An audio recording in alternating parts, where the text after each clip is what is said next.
오늘 하나님께서 우리에게 주시는 말씀은 신약성경 히브리서 9장 11절로부터 15절까지 말씀입니다. 제가 받들어 읽겠습니다. 그리스도께서는 장래 좋은 일의 대제사장으로 오사 손으로 짓지 아니한 것, 곧 이 창조에 속하지 아니한 더 크고 온전한 장막으로 말미암아 염소와 송아지의 피로 하지 아니하고 오직 자기의 피로 영원한 속죄를 이루사 단번에 성소에 들어가셨느니라. 염소와 황소의 피와 및 암송아지의 죄를 부정한 자에게 뿌리고 육체를 정결하게 하여 거룩하게 하거든. 하물며 영원하신 성령으로 말미암아 흠없는 자기를 하나님께 드린 그리스도의 피가 어찌 너희 양심을 죽은 행실에서 깨끗하게 하고 살아계신 하나님을 섬기게 하지 못하겠느냐. 이로 말미암아 그는 새 언약의 중보자시니 이는 첫 언약 때에 범한 죄에서 속량하려고 죽으사 부르심을 입은 자로 하여금 영원한 기업의 약속을 얻게 하려 하심이라. 아멘. 기도하겠습니다. 우리에게 생명을 주시고 영생을 허락하신 하나님 아버지, 이 시간 함께 말씀을 나누게 하심을 감사드립니다. 듣는 자와 전하는 자가 모두 주의 은혜 안에 있게 하시고 말씀의 진리를 깨달아 알게 하여 주옵소서. 예수님의 이름으로 간절히 기도드렸사옵나이다. 아멘. 죽어가는 환자의 생명을 구하는 수술을 할 때 또는 생명 그 자체를 보존하려 할 때 의사가 꼭 하는 말이 있습니다. 바로 수혈이 필요합니다. 입니다. 생명을 보존하기 위해 피는 아주 핵심적인 것입니다. 희귀한 혈액형을 가진 사람은 갑작스러운 사고가 일어나 수혈을 받거나 수술을 해야 할 때 큰 어려움을 겪습니다. 그 피를 구하기가 어렵기 때문입니다. 그래서 가끔 뉴스에도 나오죠. 지금 어느 병원에서 RH-AB형 혈액이 필요한데 그 혈액을 가지고 계신 분은 와주시기 바랍니다. 혹은 연락 바랍니다. 라고요. 제때에 그 피를 구하지 못하면 환자의 생명을 살릴 수가 없습니다. 그야말로 긴급하고 간절한 이야기인 겁니다. 유대인들은 하나님께서 구약의 모세오경을 통해 주신 말씀을 통해 생명과 피가 얼마나 가까운 것인지 잘 알고 있었습니다. 그리고 생명이 피에 있으니 피를 먹지 말라 라는 율법을 지켜온 백성이었죠. 그런 그들을 향해 나의 살과 피를 받아먹으라고 하시는 예수님의 명령은 비율법적이고 너무나 충격적으로 다가갔을 것입니다. 그래서 성만찬을 행하는 초기의 기독교인들에 대해 사람의 피를 마시는 야만인들이라는 오해와 억측이 난무했던 것이고요. 요한복음 6장 23절의 말씀, 인자의 살을 먹지 아니하고 인자의 피를 마시지 아니하면 너희 속에 생명이 없느니라는 우리의 눈에 보이는 피, 혈액을 넘어서는 영적인 피에 관한 말씀입니다. 모든 피는 생명이라는 것이 구약의 말씀이었죠. 그런데 그 모든 생명의 원천이 되는 예수님의 피, 보혈을 우리에게 나누어 주셔서 우리에게 영원한 생명을 얻게 하신다는 뜻입니다. 예수님의 영원한 생명이 우리 안에 흐르게 하시리라는 의미입니다. 영적인 수혈을 하신다는 뜻인 것입니다. 그렇다면 피는 도대체 어떤 역할을 하는 것입니까? 예수님의 보혈은 우리 안에서 어떤 역할을 하는 것일까요? 폴 브랜드는 육체 속에 감추어진 영성이라는 책에서 생명의 능력인 피의 기능을 크게 두 가지로 설명합니다. 첫 번째는 깨끗하게 하는 기능입니다. 맑게 하는, 찬송에서 자주 얘기하는 맑히는 기능입니다. 인간의 몸이 활동을 하면 몸속에는 찌꺼기들이 쌓입니다. 이 찌꺼기들이 어떻게든 밖으로 배출되지 않은 채 몸속에 쌓이면 통증이 생겨납니다. 그리고 이 통증의 신호를 무시하고 그냥 있으면 결국에는 죽게 됩니다. 피는 혈액의 한 요소인 적혈구를 통해 몸에 쌓이는 이 찌꺼기를 깨끗하게 하는 역할을 담당합니다. 적혈구는 물질을 운반하는데요. 이 기능을 통해 우리의 몸속에 산소를 공급합니다. 그리고 해로운 물질들을 운반해서 깨끗하게 걸러냅니다. 이 작업에 주로 관여하는 장기가 바로 신장입니다. 심장이 아닙니다, 여러분. 신장입니다. 그래서 신장이 망가지면 계속 투석을 해야 하는 것입니다. 피의 이 맑히는 기능은 우리 주 예수 그리스도의 보혈이 우리에게 영적으로 어떤 일을 해주고 있는지 알려줍니다. 주의 보혈은 우리의 죄를 계속적으로 씻어 맑히고 있습니다. 한 번 하고 그치는 것이 아니라 우리의 생명이 이어지는 한 이 일이 계속됩니다. 여러분, 피가 계속 공급되어야 생명이 유지되는 것을 알고 계시죠? 더러운 죄가 쌓이고 그 쌓인 죄 때문에 병들어 결국 완전한 멸망에 이르지 않으려면 십자가에서 끝없이 흘러내리고 있는 예수님의 보혈을 계속 수혈받아야 합니다. 그 피가 계속 우리의 영혼과 삶 속에 흘러 우리의 몸과 마음을 맑혀 주어야 우리가 살아갈 수 있습니다. 십자가 앞에서 하는 회개가 일평생 계속되어야 하는 이유입니다. 여러분, 회개는 하나님 들으시라고 억지로 하는 것이 결코 아닙니다. 회개는 우리 살자고 예수님의 피를 수혈받겠다고 하는 영적인 선언이고 결단입니다.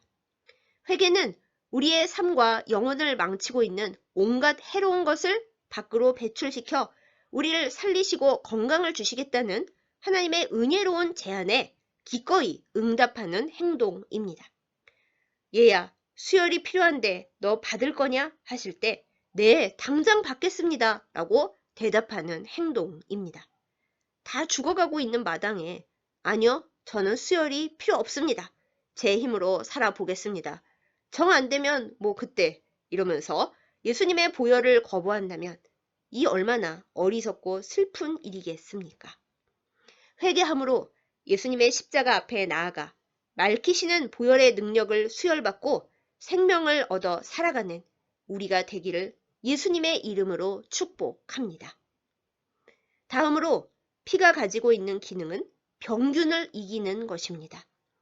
여러분, 병균과 싸워 이긴 피가 예방접종의 기본 요소가 되는 것을 알고 계시나요?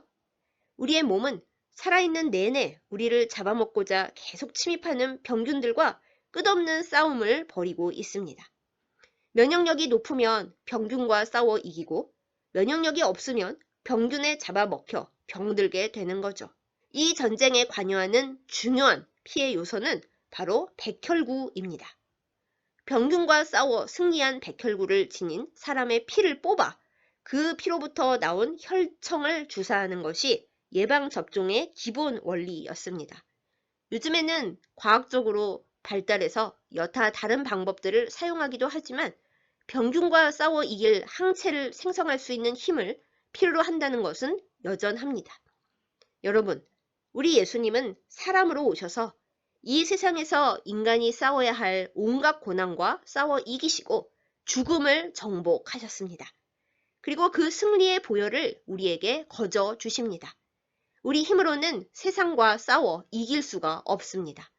그러나 예수님의 보혈의 능력을 받을 때 우리는 예수님께서 이미 얻어놓으신 거룩한 면역력으로 승리할 수 있습니다. 물론 가볍게 아플 수는 있습니다. 그러나 이 세상의 어떤 고난도 죽음도 우리를 영원히 죽게 할 수 없습니다. 예수 그리스도의 사랑에서 우리를 끊어낼 수가 없습니다.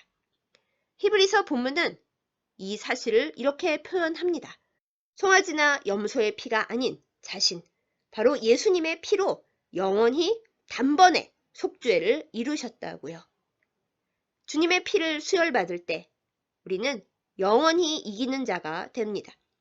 이것이 바로 예수님 보혈의 능력입니다. 이 능력을 믿고 예수님의 이름으로 승리하는 우리이기를 간절히 기도합니다. 그렇다면 우리는 이 피를 도대체 어떻게 받을 수 있을까요? 예수님은 이미 이 세상에 계시지 않고 하나님 보좌 우편에 가 계신데 우리가 어떻게 그 피를 수혈받을 수 있을까요? 먼저 성만찬 예식을 바로 행할 때 주의 보혈의 능력이 우리에게 성령으로 임합니다. 세례와 성만찬은 예수님께서 직접 행하라고 하신 거룩한 예전입니다. 세례는 일생에 단 한 번만 받지만 성만찬은 적어도 1년에 2번은 행합니다. 초대교회 때는 매주 예배 때마다 행했었다고 합니다. 그만큼 예수님의 피를 받아 마시는 것을 중요하게 여겼다는 것입니다. 성찬 예식을 행할 때 우리가 마시는 포도주 위에 성령으로 임하시는 예수님께서 보혈의 능력을 주십니다. 그러니 교회에서 1년에 2번 행하는 예식이겠거니 하면서 아무 생각 없이 성만찬에 참여해서는 안 됩니다. 온 몸과 마음을 정결하게 준비하여 주님의 보혈이 나에게 온전히 수혈되는 것을 감사하면서 깨끗하고 정결하게 성만찬 예식에 참여해야 할 것입니다. 다음으로 예수님의 피를 수혈받는 방법은 우리가 예수님의 이름으로 기도하고 찬양하며 말씀을 나누는 것입니다.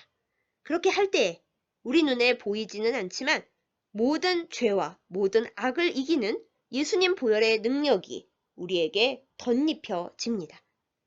그렇기에 우리는 예수님의 보혈의 능력을 늘 사모하면서 우리의 그릇을 정결하게 하여 주님의 십자가를 붙들어야 하겠습니다. 주님의 보혈만이 우리의 생명의 능력이 되어 우리를 영원히 살게 하기 때문입니다. 사랑하는 여러분, 예수님은 한 번 쓰고 없어질 돈이나 선물을 주고 가시지 않았습니다. 대신 우리의 몸에 피가 흐르는 동안 절대 없어지지 않고 우리를 떠나지 않고 계속 공급되는 영원한 생명의 은혜, 예수님의 보혈이 끊임없이 우리에게 수혈되는 은혜를 주고 가셨습니다. 그리고 지금도 주고 계십니다. 예수님께 늘 수혈받고 그 생명의 능력으로 살고 승리하는 우리이기를 예수님의 이름으로 축복합니다. 그리고 그 크신 사랑과 은혜를 받은 우리 역시 다른 이들에게 생명을 나누어주는 삶, 살리는 삶을 살아야 하겠습니다. 내가 가진 모든 것으로 주님의 사랑을 온 세상에 전해야 하겠습니다. 인도네시아의 어느 섬에 있는 가난한 교회의 헌혈 이야기를 소개합니다. 그 교회는 예수님께 받은 보혈의 능력을 믿으며 생명이 결코 내 것이 아니라 주님의 것, 그리고 이웃을 살리는 것임을 믿고 그 믿음을 실천하고 있다 합니다. 그 교회 성도들은 주일 예배를 마치면 섬에 있는 어느 병원에 들러 헌혈을 한답니다. 그 헌혈이 모여서 병원에서 필요로 하는 혈액을 넉넉히 공급하고 더 나아가 가난한 환자들에게 수혈이 필요할 때에는 그에 해당하는 돈을 받지 않고 피를 공짜로 공급하여 귀한 생명을 살리는 데 이바지하고 있다 합니다. 제가 부임한 조마오광교회 역시 잊혀지고 죽어가는 교회였습니다. 살릴 수 있는 길이 전혀 없다고 여겨지는 교회였죠.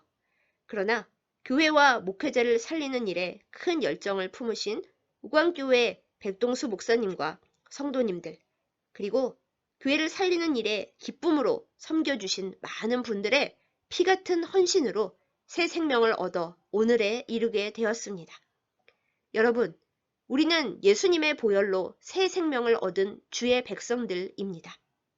이 진리에 감사하면서 예수님께로부터 받은 생명의 능력으로 생명을 살리고 생명의 통로가 되는 복을 누리는 우리 모두이기를 예수님의 이름으로 축복합니다.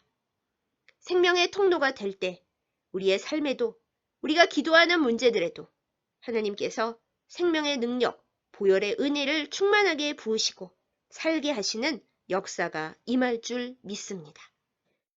예수님의 보혈을 믿고 따라가는 고백을 함께 드리겠습니다. 주여, 우리에게 은혜를 주시옵소서. 예수님께로부터 오는 수혈을 거부하지 않고 기뻐하며 날마다 공급받게 하여 주옵소서. 나의 생명은 주께서 주시고 새롭게 하신 것이니 이미 나의 것이 아닙니다. 이 몸에 피가 흐르는 마지막 날까지 주님께 매 순간 수혈받으며 주님께 드려지는 삶을 살아가도록 인도하여 주옵소서. 주님께 받은 피로 나의 삶이 변화되어 주님의 사랑을 드러내며 빛과 소금으로 살게 하소서. 생명의 통로가 되게 하소서. 이 기도대로 삶을 살아가는 우리 모두이기를 예수님의 이름으로 축복합니다. 기도하겠습니다. 참 좋으신 하나님 아버지, 영 죽을 수밖에 없었던 우리를 예수 그리스도의 피로 살려주셨음에 감사드립니다. 우리의 연약한 것, 그리고 이 세상을 결코 이길 수 없고 죽음을 이길 수 없던 그 모든 것을 날마다 예수 보혈의 능력을 부어주심으로 말미암아 살게 하시고 세상을 이기게 하신 것에 감사드립니다. 주여 간구하오니 이 보혈의 능력을 깨달아 알게 하여 주시고 주의 이름으로 승리하게 하여 주옵소서. 오늘도 거룩한 수혈을 원하오니 우리의 모든 예배 가운데서 예수 그리스도의 보혈이 수혈되게 하여 주옵소서. 우리가 그저 이것을 받고 우리 마음대로 사는 것이 아니라 이 보혈의 능력을 세상에 전하고 죽어가는 모든 사람들을 예수님의 피로 예수님의 이름으로 살리는 자 되게 하여 주옵소서. 예수님의 이름으로 간절히 기도드렸사옵나이다. 아멘.